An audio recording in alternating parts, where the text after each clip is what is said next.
Hi అండి, నమస్తే. ఈ వీడియోలో మనం మార్చికి సంబంధించినటువంటి ఎకానమీ కరెంట్ అఫైర్స్ చూద్దాం. ఫస్ట్ వచ్చేసి మనకి wide fund women exporters in the digital economy fund. So it self దీంట్లో ఏం చెప్తుందంటే మనకి డిజిటల్ ఎకానమీకి సంబంధించినటువంటి ఫండ్ అన్నమాట. ఇది ఎవరికి సంబంధించిందంటే ఇది ఉమెన్స్ కి సంబంధించింది అనమాట. ఇది వచ్చేసి మనకి WTO world trade organisation, WTO అదేవిధంగా ఇంటర్నేషనల్ ట్రేడ్ సెంటర్ ITC, ఈ రెండు సంస్థలు కలిపి ఏర్పాటు చేయడం జరిగిందనమాట. అది దేని గురించి అంటే ఇది మనకి ఈ అభివృద్ధి చెందుతున్న ఆర్థిక వ్యవస్థలు, అదేవిధంగా తక్కువ అభివృద్ధి చెందిన దేశాలు అంటే మనకి డెవలపింగ్ కంట్రీస్ అండ్ మనకి ఏంటంటే మనకి లీస్ట్ డెవలప్డ్ కంట్రీస్, ఈ రెండు రకాలైనటువంటి దేశాలకు సంబంధించినటువంటి మహిళల నేతృత్వంలో నడిచేటువంటి వ్యాపారాలు, అదేవిధంగా మహిళా పారిశ్రామికవేత్తలకు ఈ ఫండ్ అనేది సహాయం చేస్తుంది అనమాట. ఎవరికంటే మహిళా నేతృత్వంలో నడిచేటువంటి వ్యాపారాలు, అదేవిధంగా మహిళా పారిశ్రామికవేత్తలకు ఈ ఫండ్ సహాయపడుతుంది అనమాట. దేనికి సహాయపడుతుంది అంటే మనకి ఇది డిజిటల్ టెక్నాలజీస్ అంటే వాళ్ళ బిజినెస్లలో డిజిటల్ టెక్నాలజీస్ ని అవలంబించడం, అదేవిధంగా ఎంటర్ప్రైజెస్ యొక్క ఆన్లైన్ ఉనికిని విస్తరించడానికి మనకి ఈ ఫండ్ అనేది ఉపయోగపడుతుంది అనమాట. సో ఏంటంటే మనకి ఈ డిజిటల్ టెక్నాలజీస్ ని డెవలప్ చేయడానికి, అదేవిధంగా ఈ ఎంటర్ప్రైజెస్ అనేటివి ఆన్లైన్ ఉనికిని విస్తరించడానికి మనకి ఈ ఫండ్ అనేది యూజ్ అవుతుంది అనమాట. సో దీని ఫండ్ మొత్తం అంటే ఎంత ఏర్పాటు చేస్తారంటే మనకి $50 మిలియన్ల. సో $50 మిలియన్ల అనేది ఫండ్ యొక్క సైజు. మొట్టమొదటి డోనర్ ఎవరంటే యుఏఈ అనేది ఫస్ట్ టైం మనకి అంటే ఫస్ట్ డోనర్ చేసింది. ఏంటంటే $5 మిలియన్ మనకైతే ఈ ఫండ్ కి అది డొనేట్ చేయడం అనేది జరిగింది అనమాట. సో వైడ్ ఫండ్ అనేది మనకి ఎవరికి సంబంధించిందంటే మనకి ఉమెన్ కి సంబంధించింది అనమాట. అది ఏ కంట్రీస్ లో అంటే developing countries and least developed countries కి సంబంధించిన ఫండ్ అన్నమాట. ఇది ఎవరు ఏర్పాటు చేసిందంటే world trade organisation and international trade centre, ఈ రెండు కలిపి మనకి ఏర్పాటు చేయడం అనేది జరిగిందనమాట. నెక్స్ట్ వచ్చేసి మనకి ఈ national urban cooperative finance and development corporation limited, national urban cooperative finance and development corporation limited, NUCFDC. So ఇదేంటంటే మనకి ఈ మధ్యలో ఎందుకు న్యూస్ లోకి వచ్చిందంటే మనకి కేంద్ర సహకార మంత్రిత్వ శాఖ, మినిస్ట్రీ ఆఫ్ కోఆపరేషన్ ఉంటుంది కదా, ఆ కేంద్ర సహకార మంత్రిత్వ శాఖ అనేది మనకి ఏం చేసిందంటే ఈ అర్బన్ సహకార బ్యాంకులన్నిటిని ఒకటే గొడుగు కిందికి తేవడానికి మనకి ఏంటంటే national urban cooperative finance and development corporation limited అనే దాన్ని ఏర్పాటు చేసింది అనమాట. సో అర్బన్ బ్యాంక్స్ మనకి ఒకే గొడుగు కింద తేవడానికి మనకి దీన్ని ఏర్పాటు చేయడం అనేది జరిగిందనమాట. సో దీని యొక్క మెయిన్ లక్ష్యం ఏంటంటే మనకి అర్బన్ కోఆపరేటివ్ బ్యాంకింగ్ సెక్టార్ ని మోడర్నైజేషన్ చేయాలి, అదేవిధంగా వాటిని బలోపేతం చేయాలి, అంటే స్ట్రెంథెన్ చేయాలన్నమాట. సో మనకి ఏంటంటే ఈ అర్బన్ సహకార బ్యాంకులని మనకి ఆధునీకరించాలి, అదేవిధంగా బలోపేతం చేయడం అన్నమాట, అంటే వాటిని స్ట్రెంథెన్ చేయాలి అనేది దీని యొక్క ఎయిమ్ అన్నమాట, ఫస్ట్ ఎయిమ్ అన్నమాట. ఇది ఒక మనకి ఏంటంటే RBI దీని యొక్క రెగ్యులేటరీ ఎవరు అంటే మనకి RBI అనేది అప్రూవల్ ఇచ్చింది. సో ఇది RBI కింద పనిచేస్తుంది. ఇది ఒక non banking finance company, NBFC అంటున్నాడు. సో మనకి అంటే క్వశ్చన్స్ అడిగేటప్పుడు ఎట్లా అడుగుతారంటే ఈ national urban cooperative finance and development corporation limited అనేది ఈ మధ్య కేంద్ర సహకార మంత్రిత్వ శాఖ ఏర్పాటు చేసింది. అది దానికి సంబంధించింది ఏది రైట్ అంటే దాని లక్ష్యం ఏంటి అని అడుగుతారంటే అది అర్బన్ కోఆపరేటివ్ బ్యాంక్స్ సంబంధించింది. అదేవిధంగా ఇది ఒక NBFC అనేది ఇది ఒక సెల్ఫ్ రెగ్యులేటరీ ఆర్గనైజేషన్ అనమాట, SRO అంటాం అనమాట. సెల్ఫ్ అంటే దానంతా అదే రెగ్యులేషన్స్ ఉంటాయి అనమాట దానికి. సో కాబట్టి మనకి ఈ national urban cooperative finance and development corporation అనేది ఒక నాన్ బ్యాంకింగ్ ఫైనాన్స్ కంపెనీ అనమాట. అదేవిధంగా మనకి మనకి అర్బన్ సహకార బ్యాంకుల గురించి కొంచెం తెలుసుకుందాం మనం. ఆ అర్బన్ కోఆపరేటివ్ బ్యాంక్స్ ఏంటివి మనకి అంటే మనకి అసలు యాక్చువల్లీ కోఆపరేటివ్ బ్యాంక్స్ అంటే ఏంటి, కోఆపరేటివ్ బ్యాంక్స్ అంటే మనకి ఈ ఏం చేస్తారు అంటే కొంతమంది సభ్యులు అంటే ఖాతాదారులు అంటాం కదా, అంటే సభ్యులు కొంతమంది మెంబర్స్ ఉంటారు. వాళ్ళందరూ కలిపి ఒక సహకార సంఘాన్ని అయితే ఏర్పాటు చేసుకోవచ్చు. అంటే 10 లేదా అంతకంటే ఎక్కువ మంది సభ్యులు కలిసి ఒక సహకార సంఘాన్ని ఏర్పాటు చేసుకోవచ్చు. ఆ సహకార సంఘాన్ని ఎవరు మెయింటైన్ చేస్తారంటే సభ్యులే మెయింటైన్ చేస్తారన్నమాట. సో వారి యాజమాన్యంలోనే నడిచేటువంటివే మనకి ఈ సహకార సంఘాలు. సేమ్ సహకార బ్యాంకులు అంటే కూడా మనకి ఆ ఖాతాదారులు అంటే మెంబర్స్ ఎవరైతే ఉన్నారో వాళ్ళ యాజమాన్యంలోనే నిర్వహించబడేటువంటి ఆర్థిక సంస్థలు అన్నమాట. సో బ్యాంక్ అంటే ఏంటి, మనకి ఆర్థిక సంస్థ. సో కాబట్టి సహకార బ్యాంకులు అనేవి మనకి మెంబర్స్ యొక్క యాజమాన్యంలో నడుస్తుంది అనమాట మనకి. ఇంకా మనకి ఏంటంటే ఈ సహకార బ్యాంకులు అనేవి మనం దాన్ని ఏమంటాము,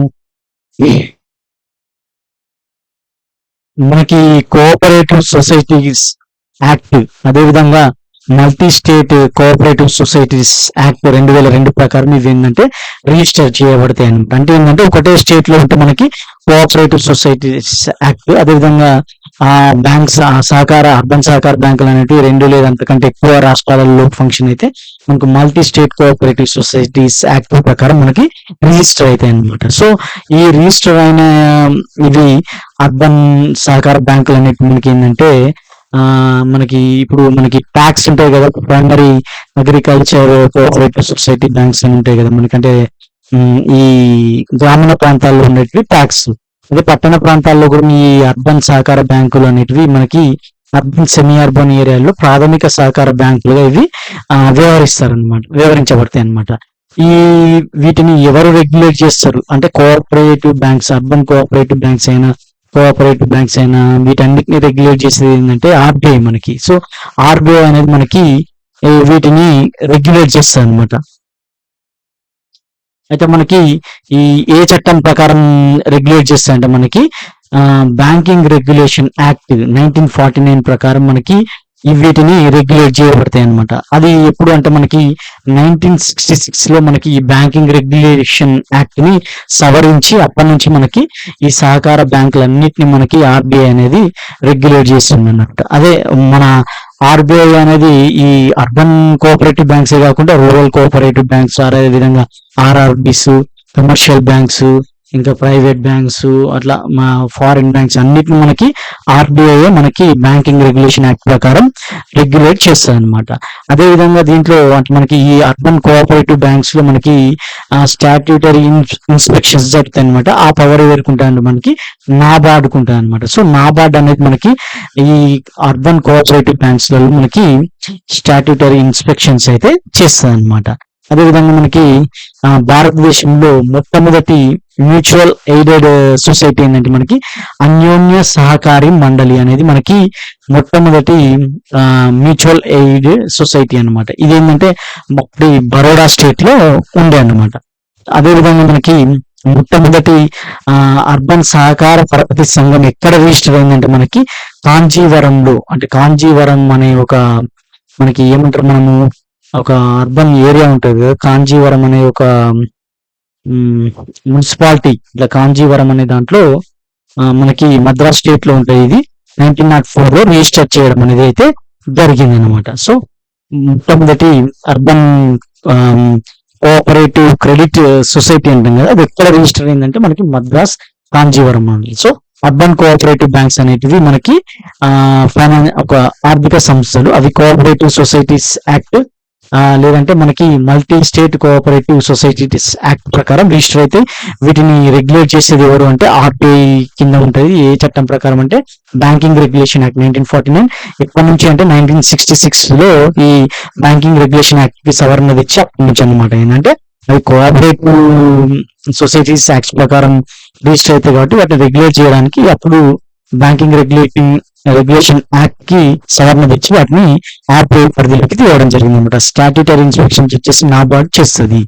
అది మనకి కోఆపరేటివ్ బ్యాంక్స్ గురించి అనమాట. ఇవి ఎందుకు వచ్చిందంటే మనకి కేంద్ర సహకార మంత్రిత్వ శాఖ అనేది మనకి NUCFDCని ఏర్పాటు చేసింది కాబట్టి ఇది అనేది న్యూస్ లో వచ్చింది అనమాట. నెక్స్ట్ వచ్చేసి మనకి దేశంలోనే తొలి అండర్ వాటర్ మెట్రో అనేది కోల్కతాలో ప్రారంభించడం జరిగింది అనమాట. ఏంటి ఇది తొలి under water metro station, metro రైలు మార్గం అనమాట. సో మనకి ఏంటంటే ఈ హౌరా మైదాన్ నుంచి ఎస్ప్లనాడే అనేది ఒకటి ఉందన్నమాట. అక్కడి వరకు, ఇది కోల్కతాలో హౌరా మైదాన్ నుంచి ఎస్ప్లనాడే వరకు నిర్మించిన తొలి అండర్ వాటర్ మెట్రో టన్నెల్ మార్గాన్ని ప్రధానమంత్రి ప్రారంభించింది. సో ఎక్కడ ఉందండి? మనకి కోల్కతా, వెస్ట్ బెంగాల్ లో ఉంది. ఇదేంటంటే మనకి హౌరా నది కింద నిర్మించారనమాట. సో హౌరా నది కింద ఒక టన్నెల్ ఉంటుంది, దాని ద్వారా మనకి మెట్రో అనేది అయితే పోవడం జరిగిందనమాట. అదే విధంగా మనకి ఈ metro total distance east west ఉంటుంది. ఈస్ట్ వెస్ట్ డిస్టెన్స్ ఎంత అంటే మనకి 16.6 కిలోమీటర్స్ ఉంటుంది మెట్రో రూట్. ఆ టన్నెల్ డిస్టెన్స్ వచ్చేసి మనకి 10.8 కిలోమీటర్స్ ఉంటుంది. అదే విధంగా మనకి ఆ టన్నెల్ అంటే మనకి నది కింద ఎంత ఉందంటే 1.2 కిలోమీటర్స్ అనేది మార్గం అనేది ఉందన్నమాట. అదే విధంగా మనకి దేశంలో వచ్చేసి మనకి డీపెస్ట్ మెట్రో స్టేషన్ ఏంటంటే మనకి హౌరా మెట్రో స్టేషన్. అది 30 అడుగుల లోతులో ఉందన్నమాట. 30 మీటర్ల లోతులో ఉంది అయితే ఉందన్నమాట. సో తొలి అండర్ వాటర్ మెట్రో అనేది కోల్కతాలో ఉంది. ఎక్కడి నుంచి ఎక్కడ అంటే హౌరా మైదాన్ నుంచి ఎస్ప్లానాడే వరకు. ఓకేనా? అది. నెక్స్ట్ వచ్చేసి మనకి ఈ 12వ అంతర్జాతీయ మేధో సంపత్తి సూచిక world international intellectual property index 2024 అనేది మనకి రిలీజ్ చేయడం అనేది ఎవరు అంటే మనకి ఈ యుఎస్ కామర్స్ ఛాంబర్ వాళ్ళు దీన్ని రిలీజ్ చేస్తారన్నమాట every year. So 12th international intellectual property index అనమాట. ఏంటంటే ఇది అంతర్జాతీయ మేధో సంపత్తికి సంబంధించినటువంటి ప్రమాణాలను మనకి డెవలప్ చేసేటువంటి కంట్రీస్ కి, దానికి సంబంధించినటువంటి స్టెప్స్ తీసుకునే కంట్రీస్ తీసుకొని వాటికి ర్యాంక్స్ ఇవ్వడం అయితే జరుగుతుంది అనమాట. సో ఏంటంటే మనకి ఈ 12వ సూచికలో మనకి ఏంటంటే ఈ 50 ప్రత్యేక ప్రమాణాలు అంటే 50 స్టాండర్డ్స్ ఉంటాయి అనమాట. సో ఆ 50 స్టాండర్డ్స్ ని ఉపయోగించి మనకి 50 టాప్, ప్రపంచంలోని టాప్ 55 ఎకానమీస్ ఉంటాయి కదా, అంటే మనకి 55 ఆర్థిక వ్యవస్థలకు సంబంధించినటువంటి దేశాలకు సంబంధించినటువంటి మేధో సంపత్తి వ్యవస్థలను ఇది అంచనా వేసిందనమాట.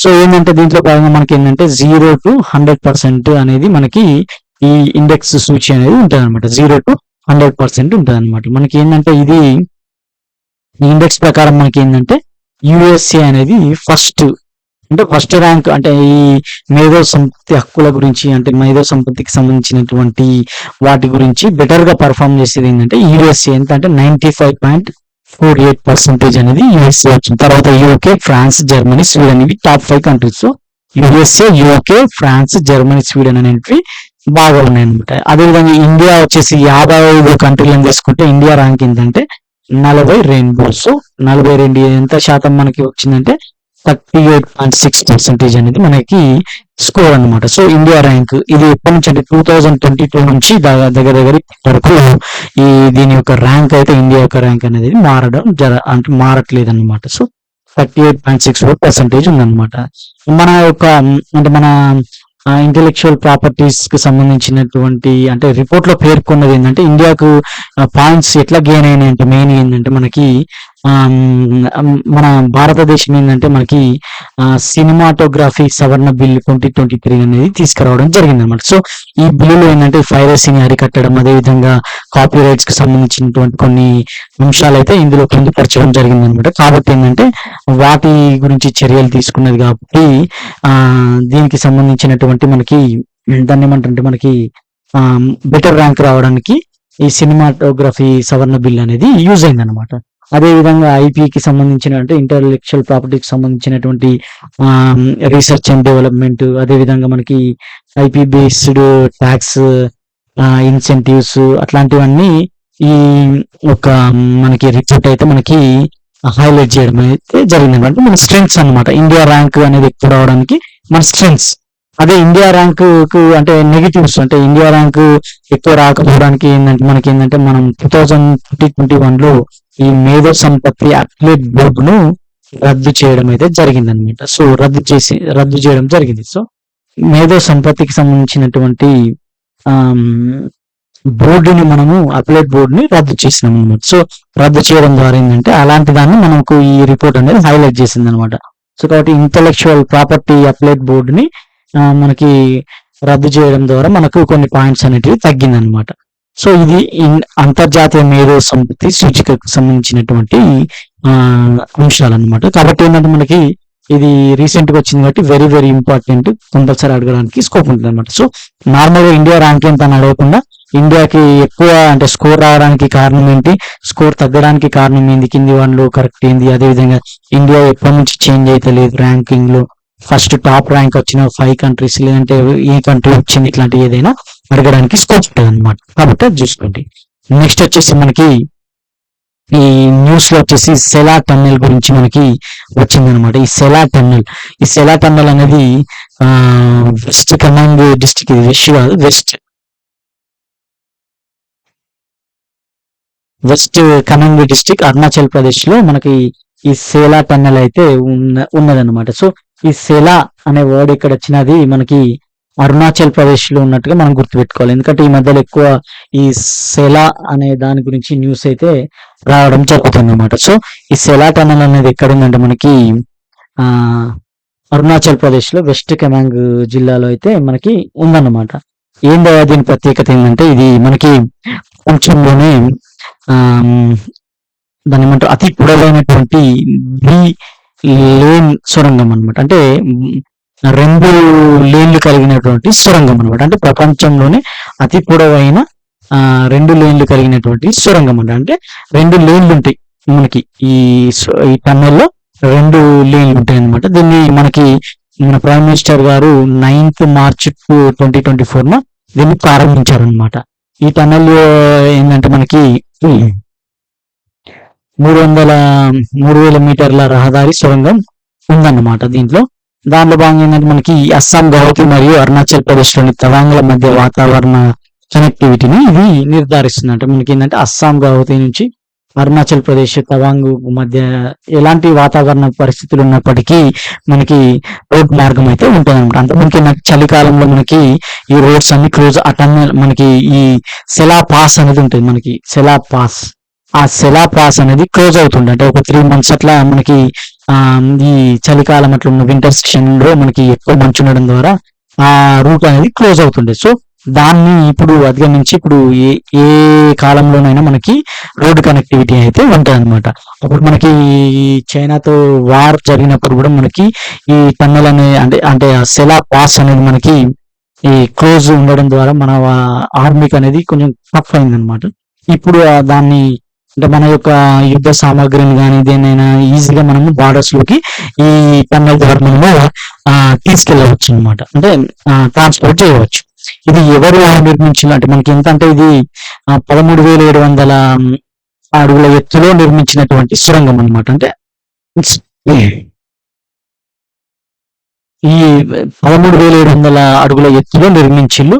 ఇది ప్రపంచంలో అతి పొడవైన లేన్ సొరంగం అనమాట. దీన్ని ఎవరు నిర్మించారంటే మనకి బోర్డర్ రోడ్ ఆర్గనైజేషన్ అనేది మనకి దీన్ని నిర్మించారనమాట. సో దీంట్లో ఏంటంటే 2 మనం లేన్ అనుకున్నాం కదా, అంటే 2 లేన్స్ ఉంటాయి అనుకున్నాం కదా, అది ఏంటంటే 2 సొరంగాలు ఉంటాయి, అంటే టన్నెల్స్ ఉంటాయి అనమాట.